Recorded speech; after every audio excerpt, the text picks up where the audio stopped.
We'll be learning about lines and angles today. This is a concept that we learn in class 7 and majorly apply in class 9, right? So class 7 के सारे concepts हैं. जब ये दो लाइनें होती हैं, इन दोनों लाइनों को जो इस तरह से एक लाइन क्रॉस करती है, so that is called the transverse. Right, so the two lines, a line that crosses them is called the transversal. We are majorly interested in a case when the two lines are parallel. ये यहाँ पे मैंने parallel नहीं ली है, but हमें significant ये कब है when these two lines are parallel. Now this is the transversal. तो ये 8 एंगल बनते हैं यहाँ पे.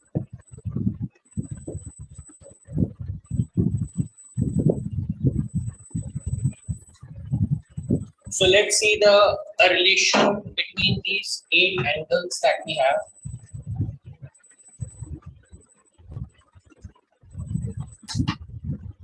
Angle 1 and angle 5, they are called corresponding angles.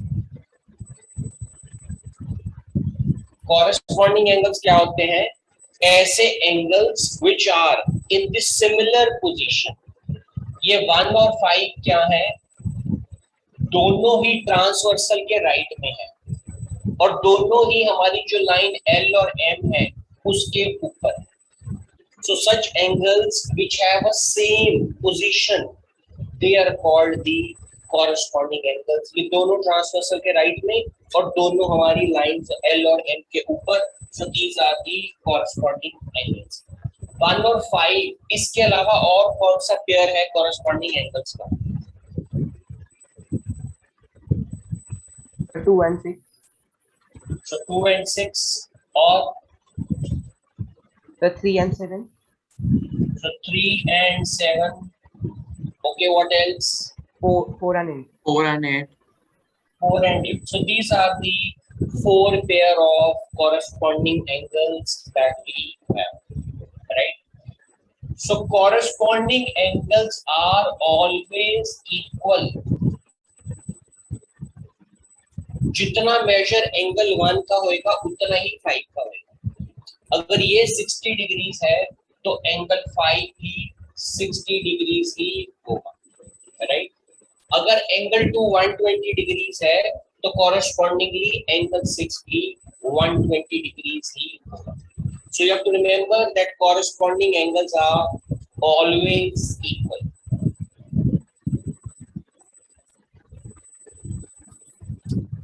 एक इंटीरियर एंगल्स और एक exterior. So that clarity also should be there. Interior angles क्या है? इन दो लाइनों के बीच में जो भी एंगल आता है वो अंदर है इंटीरियर में. So 3 4 5 6. So interior angles are 3 4 5 and 6. Exterior जो बाहर है angles 1 2 7 8. So angle 1 2 7 8 are called the exterior angles, right? So अभी तक हमने एक मेजर किया corresponding. So now the second main concept is alternate angles.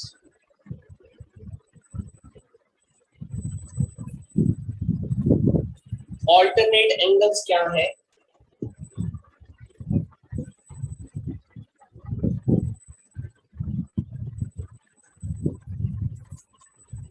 So angle 3 and angle 5. ये एक लाइन के लेफ्ट में है, एक लाइन के राइट में. So these are alternate angles, right? And right now हमने इंटीरियर के एंगल्स लिए हैं. इंटीरियर में था 3 4 5 6. So ये हमने इंटीरियर लिए हैं. So these are alternate interior angles. So 3 and 5 they form a pair of alternate interior angles. Alternate interior का कोई और पेयर भी है? So 4 and 6. So 4 and 6 is the second pair of alternate interior angles. ये 4 है, ये 6 है. इसी तरह से alternate exterior angles. कि क्योंकि ऑल्टरनेट तो है बट फिगर किया वो एक्सटीरियर में है वो एंगल्स, राइट। फॉर एग्जांपल एक इधर एंगल और एक इधर एंगल, अबे एक्सटीरियर में है बट ऑल्टरनेट है, एक लाइन के इस तरफ है और एक लाइन के इस तरफ है। So angle 2 and 8 form a pair of alternate exterior. कोई और pair? So 1 and 7. So 1 and 7 they also form a pair of alternate exterior angles. Alternate exterior angles हो चाहे alternate interior angles हो, they are always equal. ये angle 3 जो है angle 5 के बराबर होगा, एंगल 4 जो है वो एंगल 6 के बराबर होगा। तो अगर कॉरेस्पॉन्डिंग एंगल्स हैं वो भी इक्वल होते हैं, ऑल्टरनेट एंगल्स हैं वो भी आपस में इक्वल होते हैं। सो फॉर एग्जांपल अगर ये 60 है तो ये एंगल कितना होएगा?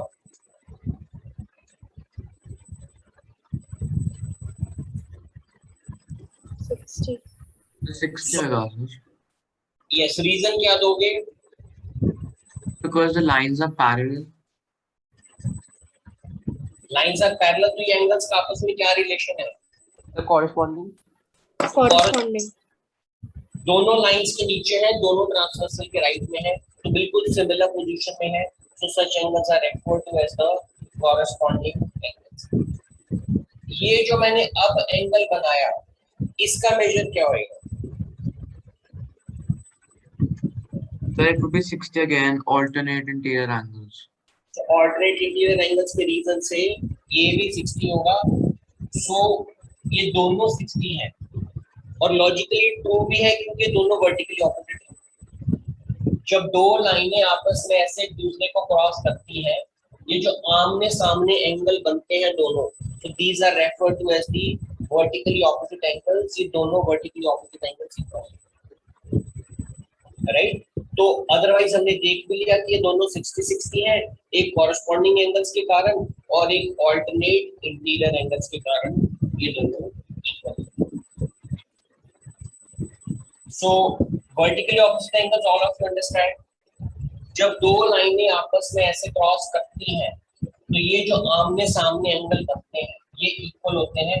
अगर ये 60 है तो ये भी 60 है, अगर ये 120 है तो ये 120, क्योंकि ये आमने सामने है, so they are referred to as the vertically opposite angles.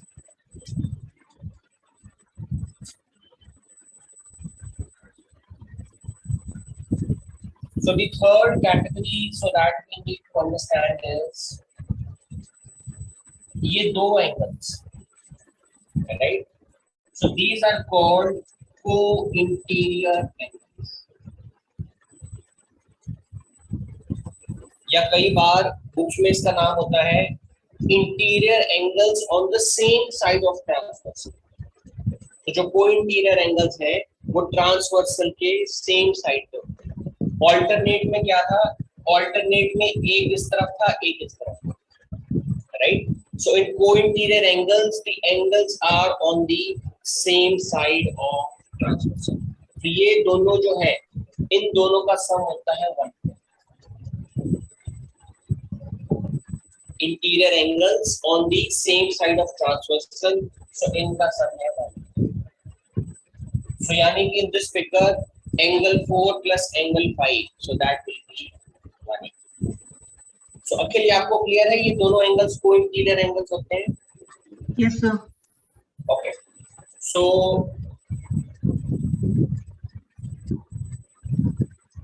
Linear pair आपको क्लियर है? What is a linear pair? Yes sir. क्या होता है लीनियर पेयर? जिसमें से लाइन होती है और सर जो सर दूसरा होता है वो 180 से माइनस करते हैं। यस, उस एंगल तो सपोज स्ट्रेट लाइन और इसके ऊपर एक ये लाइन है, सो ये जो दो एंगल्स हैं together they form a linear pair. इन दोनों एंगल्स का सम 180 डिग्रीज होगा, राइट. रीजन लिखा जाएगा linear pair. These are two angles on a straight line, so their measure or their sum has to be 180 degrees, right.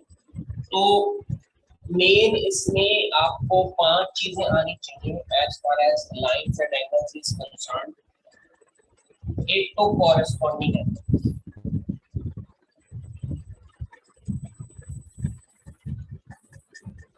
second is alternate angles. Alternate में भी सबसे ज्यादा use होता है alternate interior angles. Alternate exterior angles की property बहुत ही कम होती है. So then is co-interior.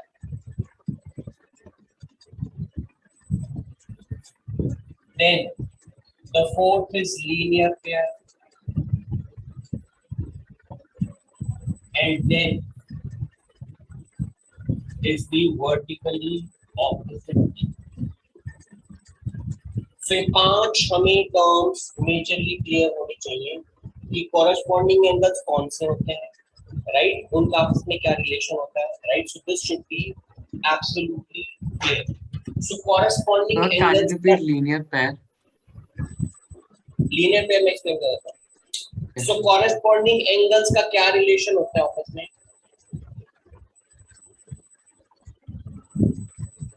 अगर दो corresponding एंगल है जैसे 1 और 5, इनका आपस में क्या रिलेशन है? The corresponding. So corresponding angles are always equal, right? जो alternate interior angles हैं जैसे कि 4 और 6, ये आपस में क्या है? दोनों alternate है but equal होंगे. 180 होगा, सम क्या होएगा? equal. So alternate interior angles are equal. Third is co-interior angles. 4 और Plus 5. 180 degree. So 180 degree. So 180 degrees. So sum is 180. Linear pair ये मैं भी डिटेल में एक्सप्लेन करूंगा. 180 degree sum. So Sum sum of is two angles on a straight line is equal to 180 degree. yes. Vertically opposite. आमने सामने. Equal. same equal. So these are always equal. So ये हमें 5 concept absolutely clear होना चाहिए. So class 9 में हम हर जगह लिखेंगे कि corresponding angles हैं, कि alternate interior है, linear pair है. So that clarity needs to be there. अब हम linear pair समझते हैं कि linear pair क्या होता है. सबसे पहले हम समझते हैं adjacent angles. मान लो मैंने एक ये एंगल बनाया, एंगल 1, और ये बनाया एंगल. ये दोनों है आपस में एडजेसेंट एंगल्स. एडजेसेंट वर्ड का मतलब ही साथ साथ होता है. ये दोनों एंगल साथ साथ हैं. ये एडजेसेंट की 3 कंडीशंस होती हैं. फर्स्ट इज, यानी कि मैं एंगल 1 को एडजेसेंट तब कहूंगा जब ये 3 कंडीशन मीट होंगी. First is they have a common vertex. ये देखो कॉमन वर्टेक्स है एंगल्स का. ये एंगल 1, ये angle 2, so they meet at point A, right? Second is common arm. एक आर्म दोनों एंगल्स की कॉमन होनी चाहिए. ये देखो एंगल 1 की ना ये 2 आर्म्स हैं, राइट, और एंगल 2 की भी 2 आर्म्स हैं. बट दिस पर्टिकुलर आर्म जिसका नाम मैंने ए बी रखा, so A B is the common arm, right. ये दोनों में कॉमन है. Third, uncommon arm on either side of common arm. इसका क्या मतलब है? एक ये जो आर्म है AC और एक AD, ये कॉमन नहीं है दोनों एंगल्स में. सो दीस आर अनकॉमन आर्म्स. ये जो अनकॉमन है दोनों, ये एक कॉमन आर्म के इस तरफ हुई और एक कॉमन आर्म के दूसरी तरफ. ये दोनों AC और AD एक ही तरफ नहीं हो सकते. One has to be on the left, one has to be on the right of the common arm. So this is what we say uncommon arm on either side of the common arm. अब दो adjacent angles जिनका सम 180 हो जाता है, so these are called linear pair.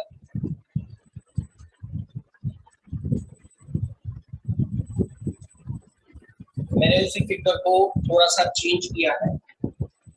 सो अब ये figure इस ढंग से चेंज हुई है कि जो दो एंगल बने हैं, एंगल 1 और 2, इन दोनों का सम है 180। ये देखो एंगल 1, ये angle 2। We know that this is a straight line, हमने स्ट्रेट लाइन बनाई है, राइट। अब उसके ऊपर ये इस तरह से लाइन फॉल कर रही है, सो इन दोनों एंगल्स का सम होएगा 180। So adjacent angles whose sum is 180. So adjacent angles whose sum is 180, उनको कहा जाता है लीनियर पेयर। अब ये पहली बात, एडजेसेंट है दोनों, क्या तीन कंडीशन मीट होती है? देखो कॉमन वर्टेक्स है, कॉमन आर्म है, A B is the common arm, ये दोनों एंगल्स के साथ अटैच्ड है ये common, and uncommon arm on either side, एक एडी आर्म इस तरफ है और एक एसी इस तरफ है, so uncommon arm is on the either side. तो हमारी तीन कंडीशन मीट होती है, so which means this is case of adjacent angles, ये दोनों एंगल्स आपस में एडजेसेंट। अगर इन दोनों का सम 180 हो जाए तो हम इन्हें लीनियर पेयर। हो सकता है एडजेसेंट एंगल आपस में ऐसे हैं, अब इनका सम 180 नहीं है तो अभी लीनियर पेयर नहीं कहलाती, राइट। सो लीनियर पेयर कब है? जब इन दोनों का सम 180 है। व्हेन वी डू क्वेश्चंस हमें बार-बार जस्टिफिकेशन लिखना पड़ता है कि इन दोनों का सम 180 क्यों है, so we need a good clarity कि ये लीनियर पेयर है, इस कारण से इनका सम 180। Okay, now supposing this is a straight line और इसके अब ऐसे दो रेस बनानी है, तो मेरे पास तीन एंगल बने, so angle 1 plus angle 2 plus angle 3 is 180, right. अब इसका रीजन क्या है? इन तीनों का सम 180 है कैसे?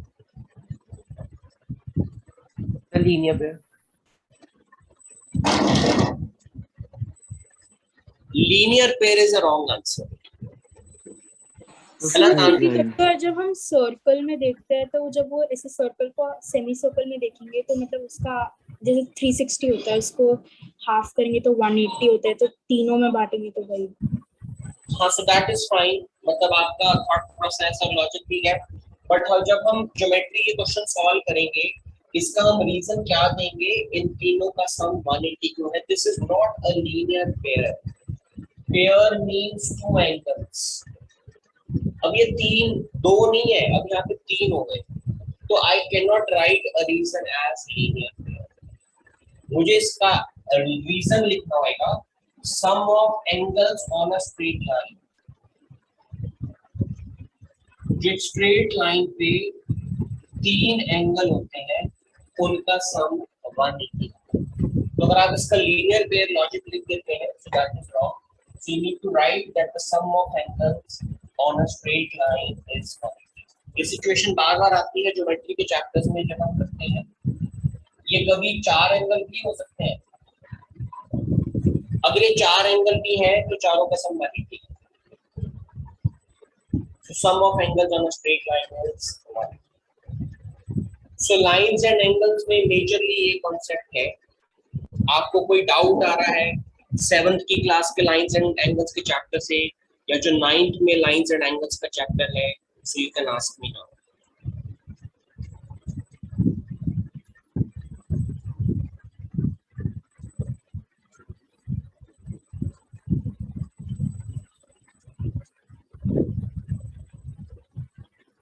Okay, if there are no doubts, then we'll start with congruence, right? तो एक बार हम rejoin कर लेते हैं, right? So we'll rejoin and then we'll start with congruence. Okay? So congruence के बेसिक रूल्स में आपको एक्सप्लेन